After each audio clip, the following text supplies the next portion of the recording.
Economía Hoy, democratizando la educación financiera.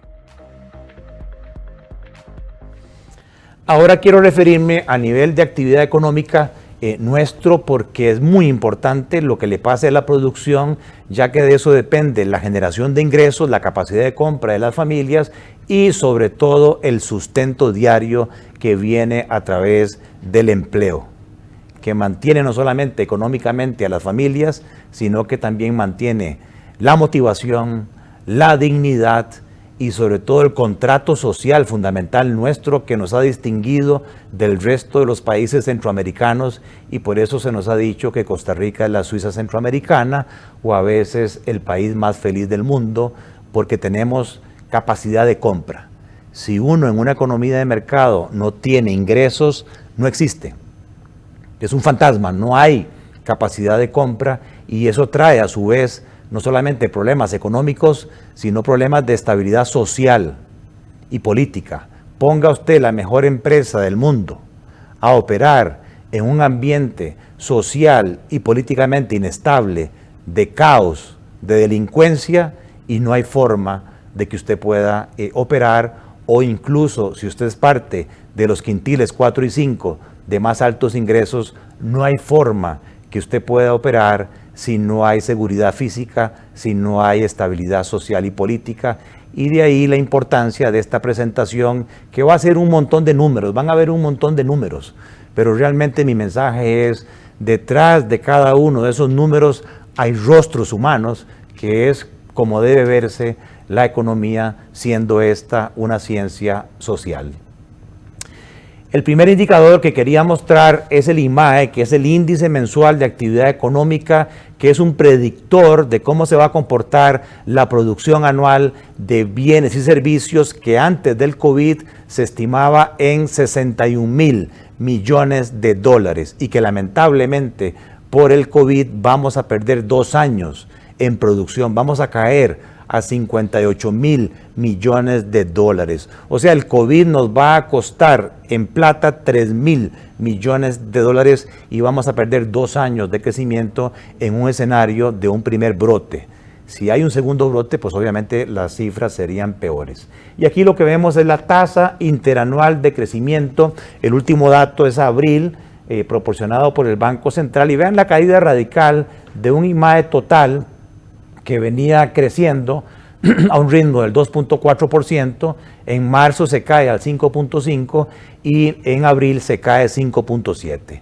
Pero además, vean que este cuadro nos revela que aparte de el régimen definitivo, o sea, aquel donde no hay ningún tipo de incentivo y se dedica aproximadamente o genera aproximadamente el 85% de la producción nacional, ahí tenemos una caída severa del 6.5%.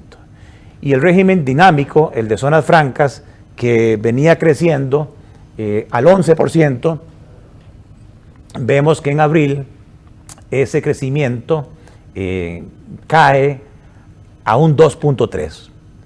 O sea que también el régimen de zonas francas, muy criticado por algunos, que era el que estaba generando el dinamismo y el empleo de casi 200,000 personas, ahora también se cae.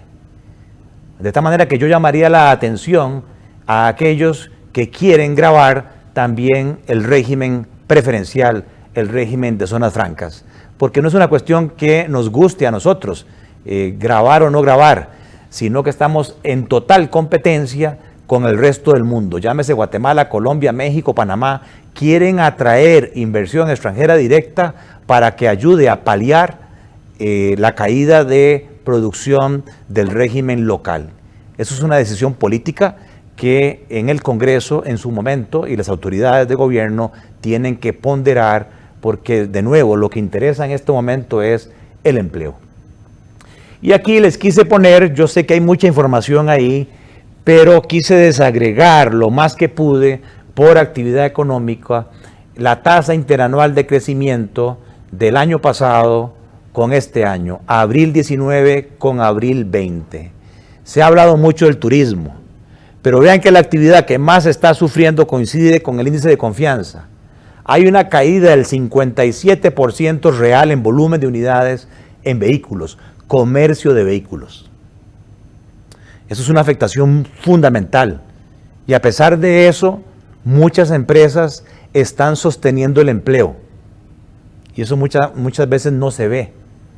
O sea, es como si tuvieran una caída real en su volumen de ventas de más de la mitad. Y aún así mantienen el gasto administrativo y el gasto operativo. Hay que pensar desde el punto de vista del flujo de caja lo que le está pasando a esas compañías. Luego está hotelería, sí, una caída del 55%, transporte 44%, comercio de línea blanca un 33%, el resto de actividades comerciales un 31%. O sea, lo más afectado es actividad comercial, donde lamentablemente ahí hay 330,000 empleos, y actividad turística, donde antes del COVID, entre empleo directo e indirecto, hay 210,000 personas que dependen del turismo. Pueden ver el comercio de materiales de la construcción, que se cae un 21%, y pueden seguir viendo actividades. Yo quisiera aquí señalar lo que es industria preferencial, que era un sector ganador de ciencias de la vida, venía creciendo al 11%, pero este mes de abril se cayó un 7%. ¿Por qué? No todo lo que se produce aquí se exporta y sigue creciendo como mucha gente cree, sino que hay ciertas operaciones como prótesis y otras que se posponen, no se hacen, la demanda cae y por lo tanto también la producción cae. Y para que no me critiquen, hay un indicador ahí, una flechita, en donde la administración pública el año pasado caía 0.2% y ahora, contrario a todas las otras actividades, crece 1.1%. No se interprete de esto que yo esté en contra del sector público, pero sí tiene que llevarnos a reflexionar sobre el impacto que está teniendo en la actividad económica y en las finanzas públicas el que se esté en este momento, entre comillas, privilegiando el empleo público versus el empleo privado y la sostenibilidad de ese empleo público hacia adelante, si repito, si de fondo queremos mantener el contrato social de nuestro país. Y luego hay un sector ganador, el que está a la pura derecha, que es infocomunicación, claro, lo que tiene que ver con telecomunicaciones, celulares, mundo digital, que venía creciendo 4.3% y ahora crece un 50% más, 6.2%. Desde el punto de vista anual, se estima que vamos a sufrir una recesión. El Banco Central estimó en el mes de abril que caería nuestra producción este año 3.6%, después de un crecimiento de 2,5%, y hay un efecto rebote en el 2021 de un crecimiento de 2.3%. Pero si pueden ver el recuadro que puse a la izquierda, ahí están las proyecciones de distintas entidades, donde la OCDE es más severa con nosotros, cree que vamos a crecer un 4,5%, el Banco Centroamericano es un poco más severo, un 4% también, la CEPAL un poco más fuerte, no similar, 3.6%. Y luego sí todos creen que hay un efecto rebote en el 2021. En este otro cuadro les quise poner otro indicador que normalmente no observan, que es la facturación con tarjetas de crédito y de débito tan satanizadas en este país. ¿Cómo se está vendiendo con plástico antes del COVID y después del COVID? Interesantemente, el gráfico nos dice que hay ganadores como farmacias, donde ven la tasa de crecimiento respecto al mes del año pasado. En febrero, antes del COVID, crecían un 39%, tuvieron un rebote al 63% por todo el pánico. Todo el mundo salió a comprar a las farmacias lo que se ocurriese. Y luego pues han sostenido una tasa de crecimiento entre el 25 y 30%. Supermercados, otro gran ganador. Ahí pueden ver tasas de crecimiento en ventas con plásticos entre el 10, 20%. Y luego ven sí, retail, comercio al por menor, gasolineras fuertemente afectadas, comidas rápidas a pesar del servicio a domicilio, restaurantes, una caída del 80-66%. Pónganse ustedes en los zapatos de los dueños de este negocio. ¿Cómo hacen para sostener el empleo con una caída en ventas de esa magnitud? Y claro está, si ponemos actividades ligadas con el turismo, llámese rentacar, líneas aéreas o hotelería, ahí las caídas a partir de abril son del 100%. Esa es la magnitud del impacto, siendo que los plásticos en esas ramas de industria son más del 90% lo que se recibe en pagos plásticos y no en pagos de efectivo. Y esto tiene un espejo que es la implicación en empleo. Hoy el INEC, en buena lid, creo yo, nos ofrece el promedio móvil de febrero, marzo, abril y nos dice que el desempleo subió a 379,000 personas. Y el primer trimestre del 20 teníamos 314,000. O sea que con solo la colita de abril subió el desempleo 65,000 personas más.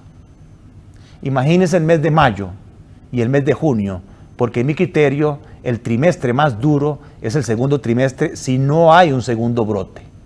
Y si lo comparamos con el mismo promedio móvil del año pasado, el crecimiento del desempleo son 102,000 personas más desempleadas.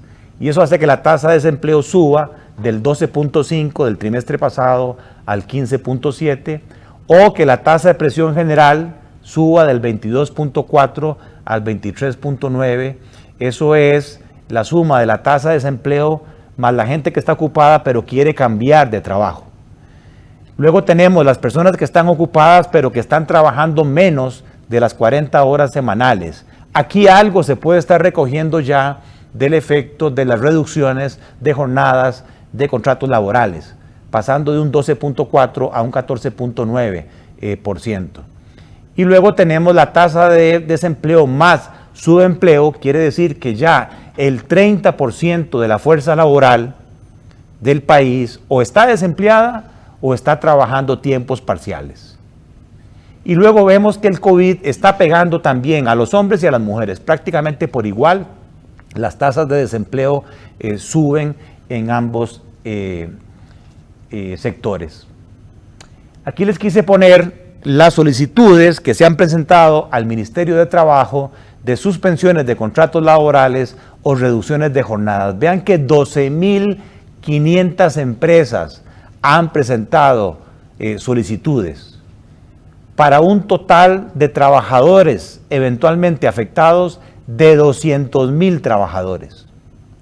Y aprobadas al momento van 6,000, 50% de empresas aprobadas con estas reducciones, lo cual pone en afectación a 100,000 personas, donde en comercio 99,000, en servicios 65,000, ahí está turismo, en industria 21,000, en transportes 9,000, agricultura 4,000 y construcción 2,000. Uno podría decir que es raro la agricultura, yo creí que era más. Bueno, es que hay mucha informalidad, hay que reconocerlo. Hoy la gente dice, no, pero es que no existe mano de obra nicaragüense, indocumentada. Olvídense, nosotros dependíamos de esa mano de obra para todo lo que es las cosechas agrícolas de la zona norte, porque el tico ya se acostumbró al aire acondicionado y se acostumbró a otro tipo de condiciones laborales.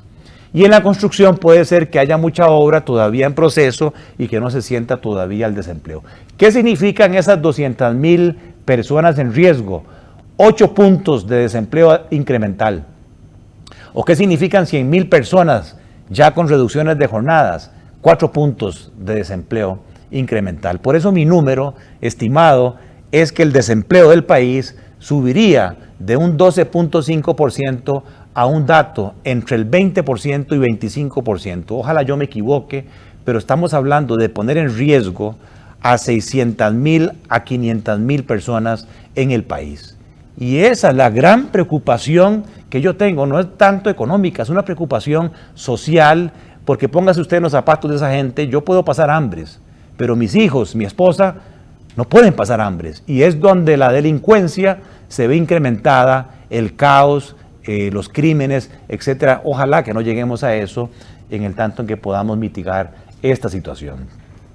¿Qué estaba pasando antes del COVID por quintiles de ingresos? Si agarramos la encuesta nacional de hogares, las familias que estaban en el quintil 1 y 2 de ingresos más bajos eran prácticamente 2.2 millones de costarricenses, de los 5.100.000 que vivimos en este país. Y vivían al mes por persona con 97,940 colones, pero se gastaban en consumo 96,000 pesos. O sea, esa gente más los que tenían deuda ya estaban sumergidos antes del COVID. un 17% de su ingreso era exceso de gasto, sobre todo de consumo. O sea que el COVID ya los metió en una situación de pobreza absoluta. Y si nos vamos al quintil 3, ahí hay 1 millón de costarricenses, estaban prácticamente en punto de equilibrio, 3.3 por encima de sus gastos antes del COVID. Muy fácilmente esta gente, ¿verdad?, está hoy en una condición de déficit en sus finanzas. Y vean los costarricenses del quintil 4 y 5, ahí habitan 1.800.000 costarricenses.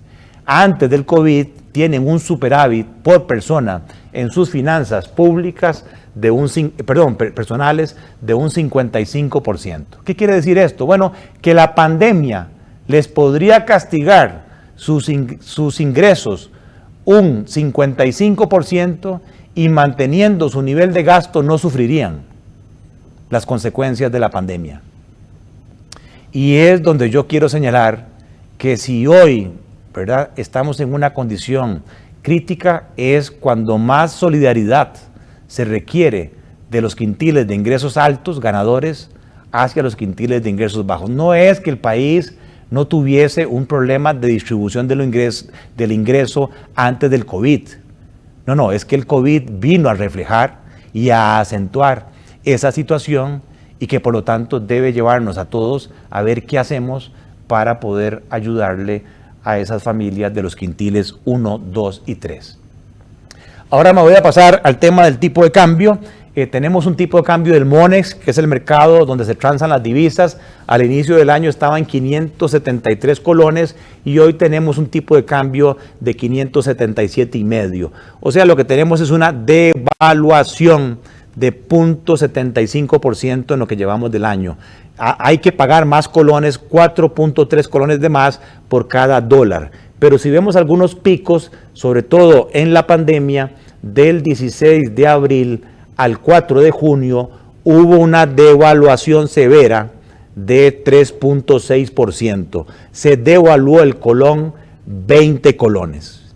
Voy a tratar de explicar el porqué de esta tendencia a la devaluación que rompe con una tendencia estructural que traíamos ya de una sobreoferta de dólares que está apreciando o que estaba apreciando el colón. Primero son las ventanillas de los bancos. El sector privado negocia, compra, vende sus divisas con los bancos en ventanilla. Y aquí pueden ver los superávits. Esto es el neto de compras de los bancos a las familias, a las empresas, en millones de dólares.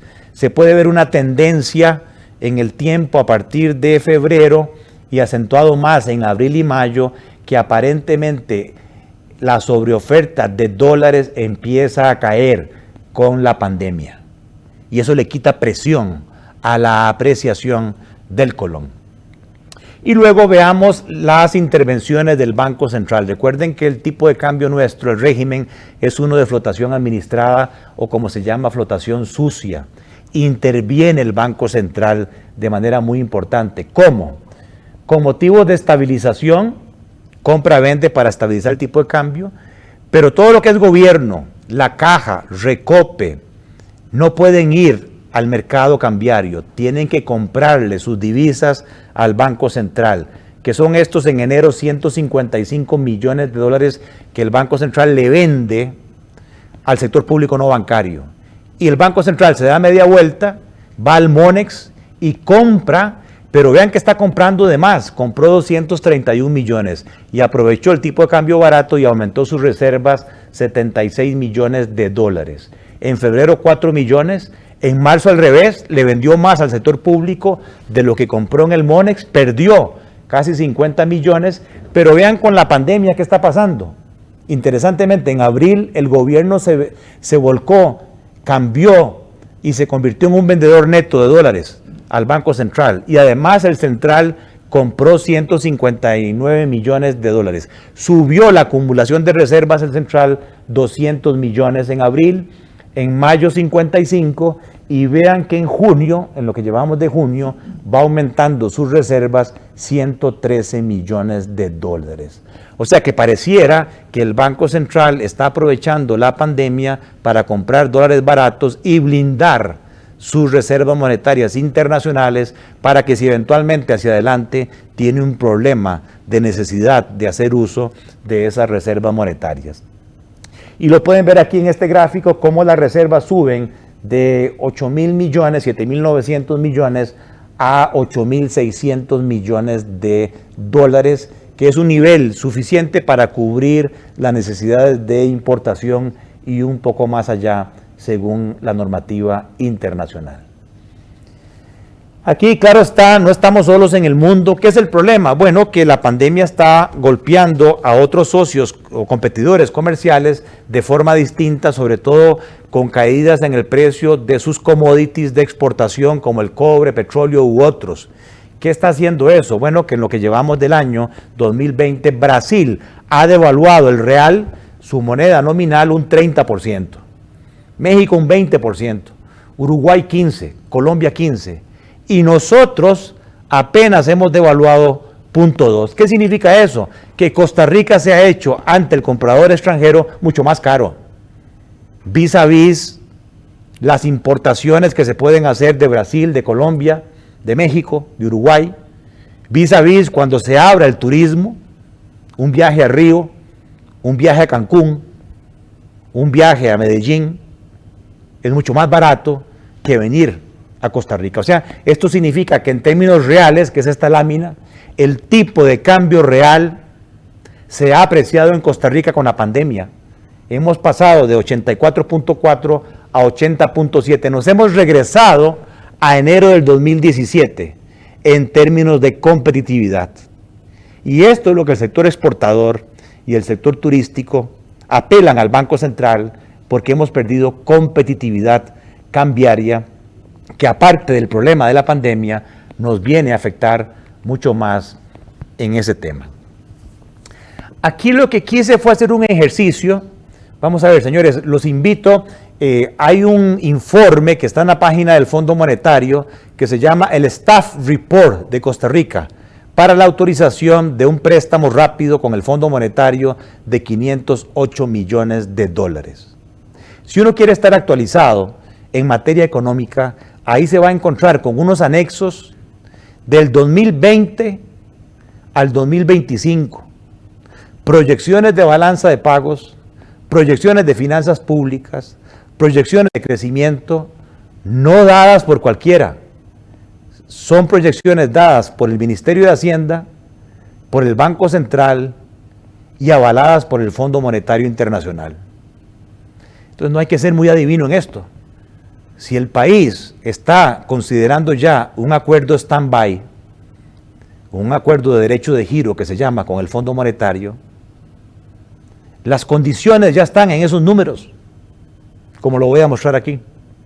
Ya hay, entre comillas, un compromiso de las autoridades firmando una carta de intenciones donde hay ciertos datos de impuestos, de ingresos, de gastos que voy a levantar ahora en mi presentación. Bueno, estos son datos tomados de la balanza de pagos proyectada del 20 y son deltas, variaciones. Hay cambios según el Banco Central y el Fondo Monetario en la oferta de divisas. Nuestra oferta de divisas va a caer 4.300 millones de dólares este año por caída de exportaciones, por caída de exportaciones de servicios, turismo, y por caída de inversión extranjera directa. Vean el impacto que se estima en la inversión extranjera directa, que había sido, digamos, el mitigador de devaluaciones en el país. Es de un 51% lo que se estima de caída. Y luego también la demanda de divisas se está cayendo 2.000 millones de dólares. Claro, por la caída del precio del petróleo nos vamos a ahorrar este año 700 millones de dólares. Por la caída de otros bienes electrodomésticos, vehículos, 200 millones. Por caída de importaciones de servicios viajamos menos, 800 millones de dólares. Y por menores pagos de dividendos, intereses y otros al exterior, 400 millones. Pero esa caída en demanda de dólares es menor a la caída en oferta. De tal manera que si nosotros, nuestro mercado cambiario, se rigiese por fundamentales, que se llama, tendríamos una caída neta en el año de 2.283 millones de dólares, de menos oferta de dólares en el mercado. Cuando hay una caída de oferta, los precios suben. O sea, el tipo de cambio debería devaluarse, es lo que estoy diciendo, si fueran los fundamentales que guiaran el tipo de cambio en este país. ¿De qué magnitud sería esa devaluación? Nos quedan 136 días hábiles para negociar en el MONEX en lo que resta del año. Y si yo traduzco esta caída de oferta en términos diarios, serían 17 millones de dólares menos diarios. Y antes del COVID, lo que se negocia en el MONEX promedio son 16 millones. Vean la magnitud. O sea, es prácticamente que lo que se negocia en el MONEX se acabó. El tipo de cambio se devaluaría entonces de manera significativa. Pero ¿qué es lo que viene a atenuar esto? La distorsión que provoca el déficit fiscal y la forma como el déficit piensa financiarse, porque el gobierno está pensando traer 3.800 millones de dólares de nuevos créditos externos, que es plata suficiente para compensar la falta de oferta fundamental de dólares y sobra plata, que si se llevan estos 1.500 millones netos de sobrante al mercado cambiario, apreciarían de nuevo el tipo de cambio. ¿Cuál de las dos fuerzas gana? ¿La de los fundamentales o la del financiamiento del déficit? Depende del Banco Central. Si el Banco Central decide acumular los 1.500 millones de dólares en reservas, como lo ha venido haciendo, lo que tendríamos muy seguramente es una devaluación importante del tipo de cambio. Pero yo creo que el Banco Central no se va a jugar ese chance, va a absorber una parte importante, pero el resto lo va a destinar a matar este faltante de divisas y eventualmente yo creo que tendríamos una devaluación, pero no severa. Una devaluación, creo yo, entre un 2, máximo un 5%. De tal manera que quienes están asustando de que se viene un efecto Carazo otra vez, no están jugando bien, creo yo, con los números que están ya comprometidos con el Fondo Monetario. Economía Hoy, democratizando la educación financiera.